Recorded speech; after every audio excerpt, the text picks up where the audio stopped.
The message that silenced the Council. The Galactic Council chamber fell silent as the holographic projection materialized above the central platform.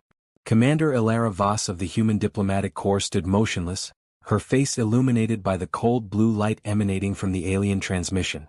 Around her, representatives from 47 species watched with a mixture of curiosity and concern. The message had arrived 3 hours ago, encrypted with military-grade protocols that took Earth's best cryptographers mere minutes to crack. A deliberate choice, she realized. They wanted humanity to read this. The figure in the projection was unmistakably Crithian. 8 feet tall with obsidian carapace plating and 4 compound eyes that gleamed like polished amber, High Marshal Zekthor cut an imposing silhouette against the backdrop of his command ship. His mandibles clicked rhythmically as he spoke, the universal translator rendering his words into cold, precise English. Humanity. Your expansion ends now. You have 72 hours to evacuate all colonies beyond your home system. Fail to comply and we will remove you ourselves. This is not negotiation. This is mercy. The transmission ended abruptly. For several heartbeats, nobody moved. Then the chamber erupted into chaos. The Valorian ambassador, a serpentine creature with iridescent scales, was the first to speak. This is madness. The Crithians have never issued an ultimatum without council approval. High Marshal Zekthor has violated a dozen interstellar treaties with this transmission alone. Ilara remained silent, her mind racing through possibilities. The Crithians were a warrior culture, yes, but they were also pragmatic. They had fought 3 major wars in the last 2 centuries, each one calculated and methodical. This felt different. This felt personal. The Archon of the Council, an ancient being whose species had mediated galactic conflicts for millennia, raised a crystalline appendage for silence. Commander Voss. Does humanity have a response? All eyes turned to her. Ilara took a slow breath, her fingers instinctively moving to the small data chip in her pocket, the one containing Earth's actual military capabilities, classified information that even most humans didn't know existed. She had carried it for 3 years, hoping never to use it. We do, she said quietly. But I need to consult with my government first. Request a 12-hour recess. The Archon's luminous eyes narrowed. The Crithians have given you 72 hours. Time is not your ally. Neither is panic, Ilara replied, meeting the ancient being's gaze without flinching. 12 hours, Archon. Please. The request was granted. As the chamber emptied, Ilara walked through the corridor toward the human embassy wing, her footsteps echoing against the polished obsidian floors. Her neural implant buzzed with incoming messages from Earth. Defense Secretary Chin. Admiral Kowalski. Director Reeves of Strategic Intelligence. They had all watched the transmission. They all knew what was coming. She entered the secure communications room and locked the door behind her. The holographic interface sprang to life, displaying 3 faces she knew better than her own family. Chin spoke first, his weathered features betraying no emotion. The Crithians just committed suicide and don't know it yet. We can't be certain of that, Ilara said, though her voice lacked conviction. They have the largest fleet in known space. 4,000 warships. Planetary siege capability. Biological weapons that can... We know what they have, Admiral Kowalski interrupted. Her silver hair was pulled back in a tight bun, and her eyes held the cold calculation of someone who had spent 40 years preparing for a war nobody believed would come. The question is, do they know what we have? Ilara pulled out the data chip and placed it on the scanner. Files began streaming across the holographic display. Project Requiem. Operation Darkfall. The Omega Initiative. Names that sounded like fairy tales but represented decades of secret development, hidden facilities scattered across human space, technologies that violated no treaty simply because no treaty had ever imagined them possible. Director Reeves leaned forward, his angular face half-shadowed. The Crithians chose humans because they think we're soft. 70 years without a major conflict. Our colonies are research stations and agricultural worlds. They've watched us build museums and universities instead of fortress worlds. They think we've forgotten how to fight. Have we? Ilara asked. The question hung in the air. Chen's expression shifted, and for a moment, something ancient and terrifying flickered behind his eyes.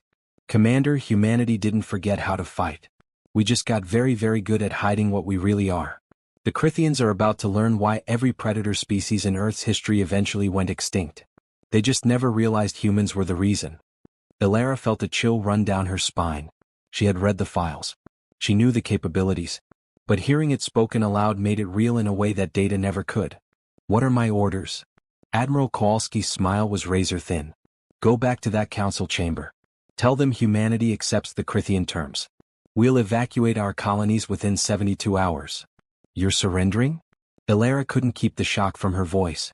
"No," Reeves said softly. "We're giving them exactly what they want. Let them think they've won.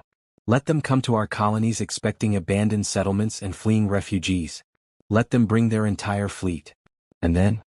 Chen's voice dropped to barely above a whisper. "Then we show them why humans don't build monuments to our wars, Commander. We don't need to. We erase our enemies so completely that there's nothing left to remember." The trap springs shut. The Crithian armada emerged from hyperspace like a swarm of metallic locusts, 4,000 warships arranged in perfect military formation. High Marshal Zekthor stood on the bridge of his flagship, the Inevitable Conquest, watching the tactical display with satisfaction. Before him lay the human colony of New Terraform, allegedly evacuated according to their cowardly surrender. His mandibles clicked in what his species recognized as contemptuous laughter. "Scan the surface," he commanded. "I want confirmation that the humans have abandoned their foothold here." His sensor officer, a younger Crithian named Velkas, worked the console with practiced efficiency. "Initial scans show minimal power signatures, High Marshal. Consistent with automated systems left behind. No orbital defense platforms. No military vessels. The colony appears deserted as promised." Zekthor nodded slowly. 72 hours ago, he had delivered his ultimatum expecting resistance, perhaps even a plea for negotiation. Instead, the humans had simply left. Every colony beyond Earth's home system evacuated without protest. 23 worlds abandoned in 3 days.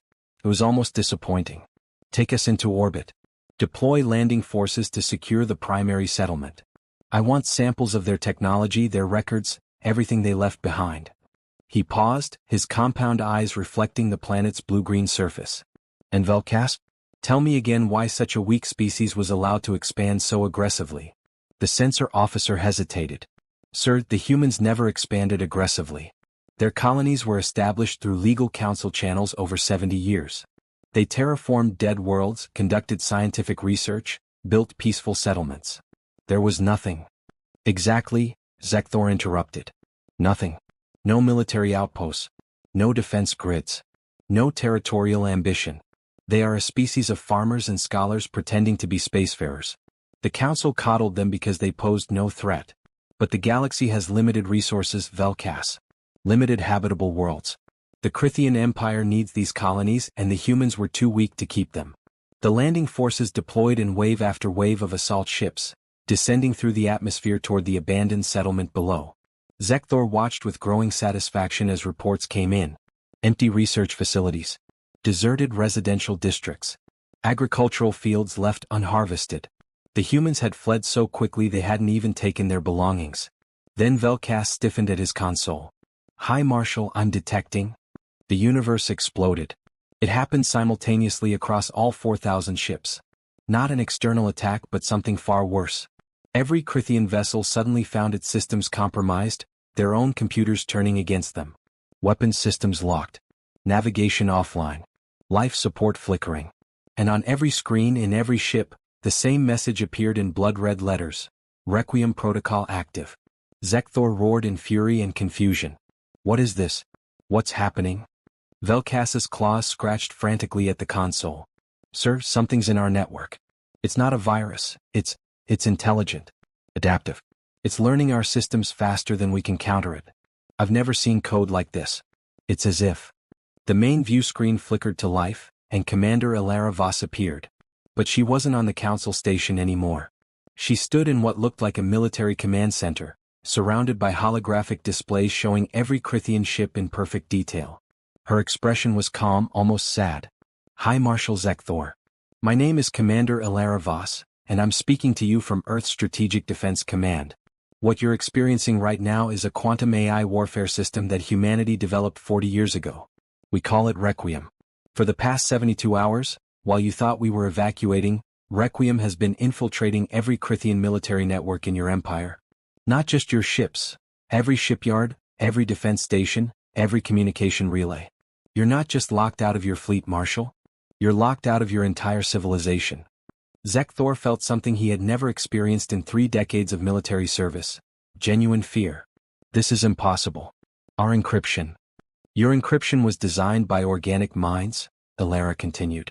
Requiem is quantum-based artificial intelligence operating at computational speeds your species can't even measure. It doesn't break codes, Marshall. It thinks around them. By the time your encryption recognizes an intrusion, Requiem has already rewritten the rules. On the tactical display, Zekthor watched in horror as his landing forces on the planet's surface suddenly changed course. The assault ships that should have been securing the settlement were instead flying toward designated landing zones, their pilots desperately trying to regain control. "What are you doing?" he demanded. "Your soldiers are not in danger," Elara said. "We're guiding them to safe zones away from what's about to happen. Unlike you, Marshall, we don't kill unless we have to." The planet's surface began to change. What had appeared to be abandoned settlements suddenly revealed themselves as something else entirely. Structures shifted and transformed, revealing concealed weapon emplacements that rose from beneath false terrain. The entire colony had been a facade, a carefully constructed stage set waiting for its audience. But it was what emerged from the colony's central dome that made Zekthor's warrior instincts scream in recognition of a superior predator. A ship unlike anything in Crithian records rose slowly into the atmosphere. It was massive, easily 3 times the size of his flagship, but it moved with impossible grace. Its hull was seamless black metal that seemed to absorb light rather than reflect it, and along its surface, patterns of blue energy pulsed like a living heartbeat. "The Prometheus," Elara said quietly. "Humanity's first true warship. We built it in secret over 20 years, Marshall. While you were watching us build museums, we were building this. While you thought we had forgotten how to fight, we were remembering something far more important. We were remembering why we stopped."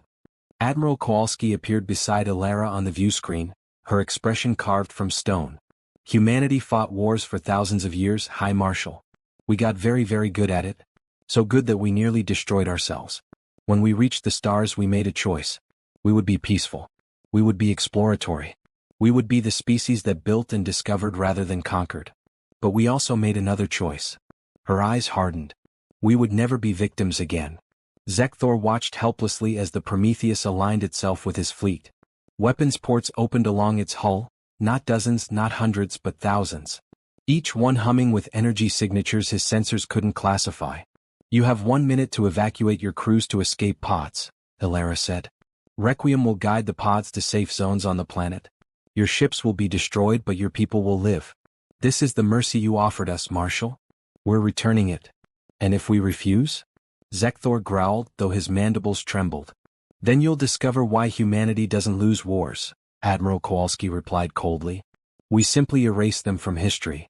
The species that disappeared." The evacuation took 47 minutes. 4,000 Crithian warships hung motionless in orbit around New Terraform, their crews flooding into escape pods that Requiem guided to the surface with mathematical precision. High Marshal Zekthor was among the last to leave his flagship, his pride warring with survival instinct until the very end. He had sent one final encrypted message to the Crithian homeworld before abandoning ship, a warning that would arrive too late to matter. On the planet's surface, Zekthor stood among 200,000 Crithian soldiers and crew members, all watching the sky with the same mixture of disbelief and dread. The Prometheus hung above them like a dark moon, its weapons still charging with that eerie blue light. Around it, the Crithian armada remained frozen, beautiful warships reduced to empty metal shells. Then the Prometheus fired. It wasn't a traditional weapons discharge. There were no missiles, no plasma beams, no explosive detonations. Instead, each Crithian ship simply ceased to exist. One moment they were there, the next moment there was nothing. Not debris, not energy signatures, not even residual heat. 4,000 vessels erased from reality as if they had never been built. The entire process took less than 30 seconds.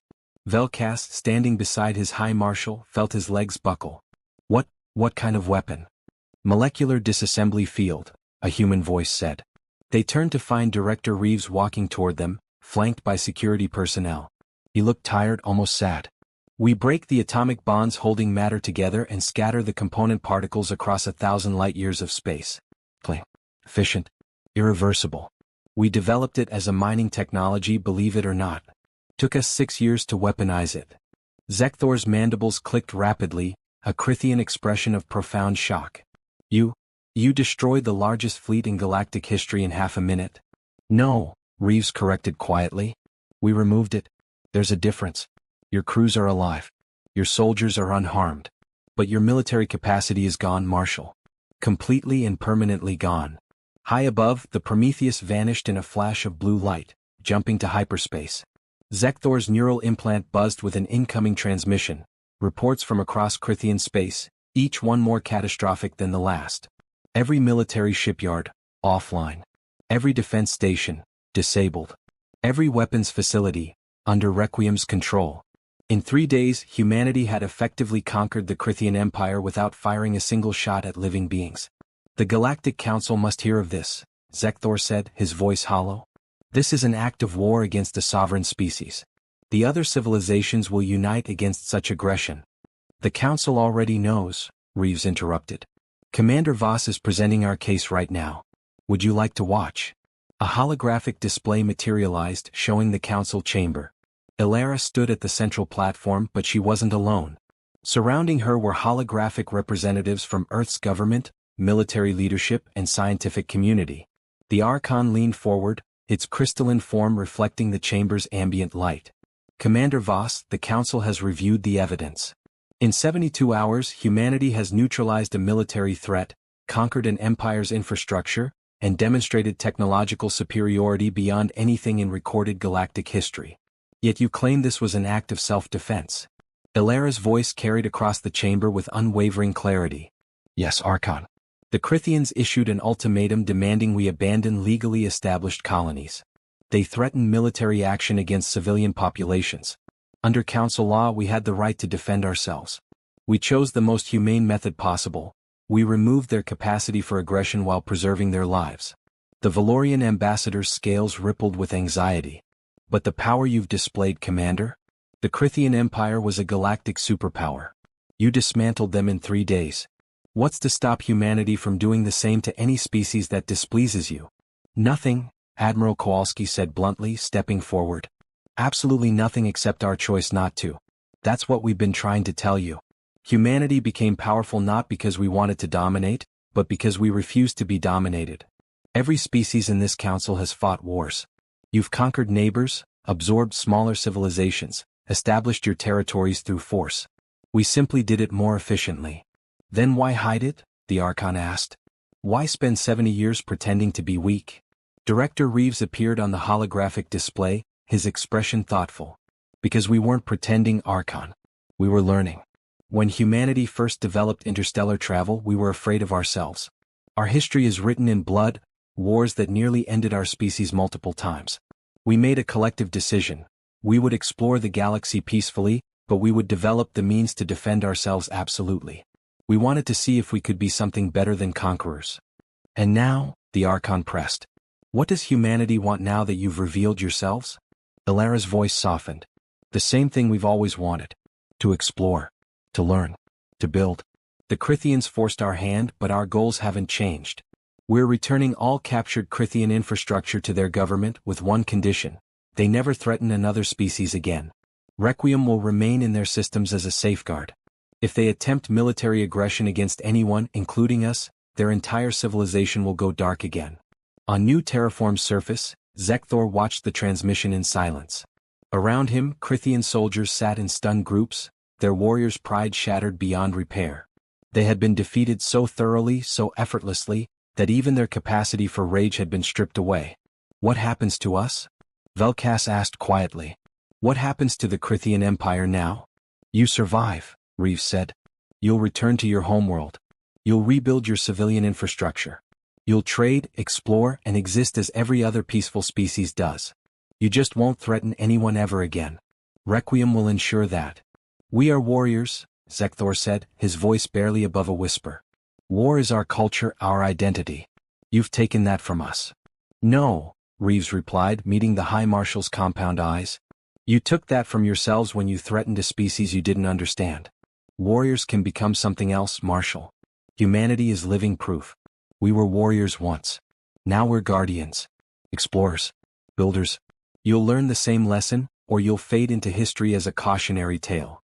The holographic transmission from the Council continued. The Archon was speaking, its ancient voice carrying weight that transcended language. The Council recognizes humanity's right to self-defense and acknowledges the restraint shown in executing that defense. However, this body also recognizes a fundamental shift in galactic power dynamics.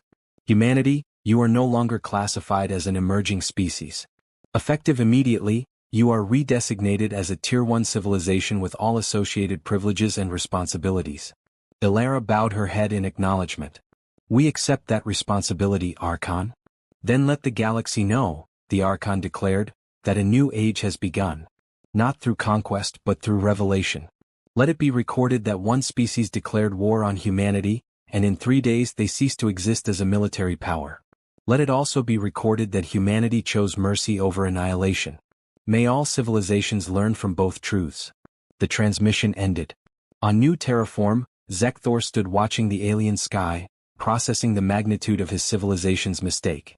They had poked a sleeping predator, expecting prey.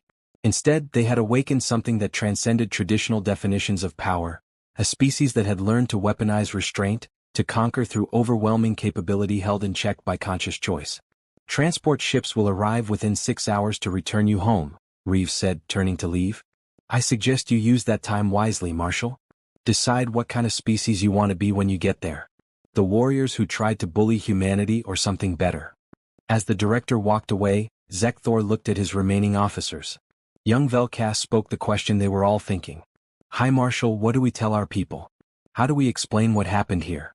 Zekthor's mandibles clicked slowly, a sound of profound contemplation. We tell them the truth. We tell them that we encountered a species that learned to perfect war so completely that they chose to stop fighting. We tell them that humanity didn't defeat us with weapons. They defeated us with the choice not to destroy us when they easily could have. And we tell them, his voice cracked slightly, we tell them that true power isn't measured by what you can destroy, but by what you choose to preserve. Across the galaxy the news spread like ripples in a pond. The Crythian Empire, once feared as an unstoppable military force, had been neutralized in 72 hours. But more importantly, humanity had emerged from 7 decades of peaceful obscurity as something unprecedented. A species with the power to dominate, coupled with the wisdom not to.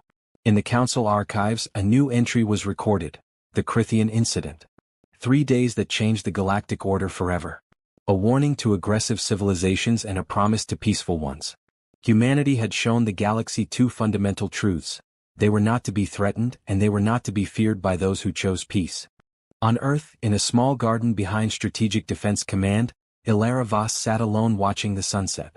Director Reeves found her there, 2 cups of coffee in hand. Strange, she said, accepting the cup. We spent 70 years hiding what we were. Now everyone knows, and I can't decide if I feel relieved or terrified. Both, Reeves replied. That's how you know we're still human.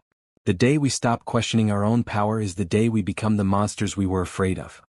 They sat in silence as the sun dipped below the horizon, casting the world in shades of amber and gold. Somewhere out in the vast darkness of space, civilizations were recalculating threat assessments and diplomatic strategies. But here, in this quiet moment, 2 humans simply watched the day end, carrying the weight of what their species had become, the most powerful civilization in known space defined not by conquest, but by the constant, conscious choice to be something better. The Crythian Empire would recover in time.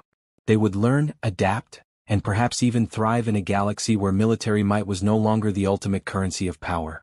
And if they ever forgot the lessons of those 3 days, Requiem would be waiting. A silent guardian, a promise kept, a reminder that humanity's greatest weapon had always been the choice to show mercy when vengeance would have been easier. In the annals of galactic history, scholars would debate for centuries what truly happened during the Crythian Incident. But one fact remained undisputed.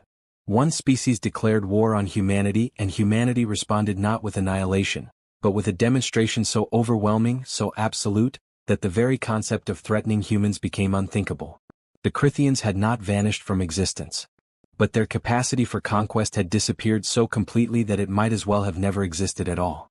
And in that disappearance, humanity had written a new chapter in galactic history, the chapter where power and wisdom finally learned to walk hand in hand. Retriclod can make mistakes.